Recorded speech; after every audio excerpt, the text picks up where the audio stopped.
All right. So in this whole government efficiency thing, um, this story had come up, and people were kind of passing it around and kind of like gawking at it like it's some, you know, example of how everything the government does is really stupid. And I think they might be missing the mark on this. People might be, especially when we talk about things like elections, like fully digital elections. I think even Musk himself said they should be paper. Um, but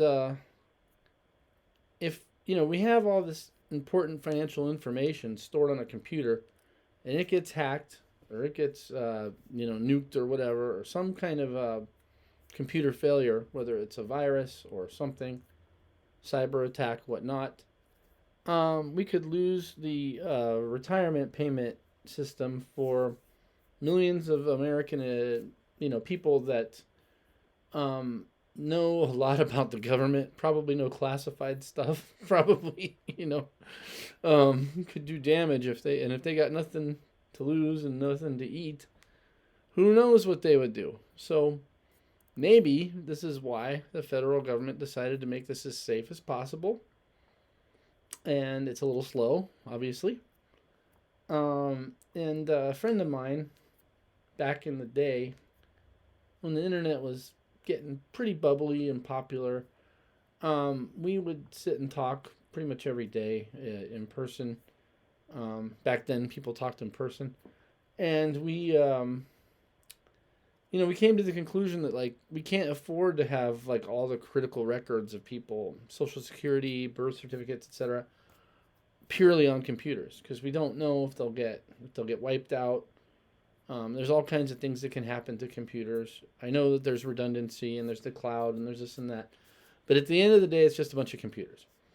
And having physical records in a place that is geologically safe makes a lot of sense for important stuff. Most of the people who are on Twitter or whatever laughing at this and criticizing it don't realize that pretty much everything they've worked for is sitting on a hard drive or two on the internet. And you're at the mercy of their cybersecurity team to even pay your bills. Uh, Makes you kind of scared, right? So you can buy cash, you can buy gold, silver, but all that stuff sits around, and next time you leave your house, how do you know it's going to be there when you get back?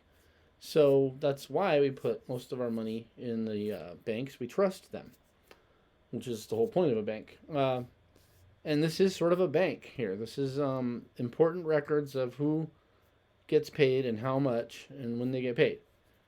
And I hope they have something like this for Social Security. And that's another thing I wanted to bring up is this whole idea of government efficiency. Not everything should be efficient. Like I've made the point before. You want efficient? Open a front door and just leave it open. No one will have to even turn the knob. Perfectly efficient, right? But obviously kind of stupid. So certain things like that. Not everything needs to be more efficient does not equal better. Efficiency is good in most cases, but it does not always equal better.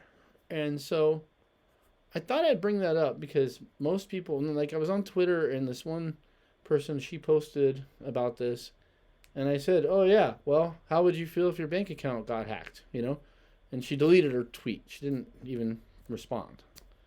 So I don't know whether she was mad or just decided not to keep that point, or you never know with people. But I just said, hey, wouldn't you feel safer if there's a piece of paper underground that said you had $50,000 in your bank account or something like that, and they could go get it and see it, and there's the record, as opposed to a hard drive that doesn't work anymore or a cyber attack that I don't know, started wiring funds out to who knows where or what. I mean, it's not that easy, otherwise it would have already happened, but we never know. I mean, I have a slight fear that we're going to wake up one morning and none of this stuff's going to work. Our bank accounts and this and that, the financial transactions and all that. and we'll all be broke all of a sudden. The one thing I've done to mitigate that is to pay forward my house payment. So I'm always like 3 or 4 months ahead. So if they were trying to sort out this stuff, I wouldn't get stuck on one of those forbearance scams like people did during the coronavirus stuff. Last time this orange guy was in office, what happened, you know? So, but anyway, I just wanted to offer a different point of view, a contrarian one on this one. I'm not saying that this should be done exactly this way forever, but the people that just kind of poo-poo it and look at it like, oh, this is so stupid. Like, sometimes being inefficient is actually more secure, more rational. Not everything should be quick. If that were true, we would, like there's the joke about microwaving steaks, right? You could microwave a steak. Who the hell wants to microwave a steak? No, it's a joke when I say it. It's disgusting.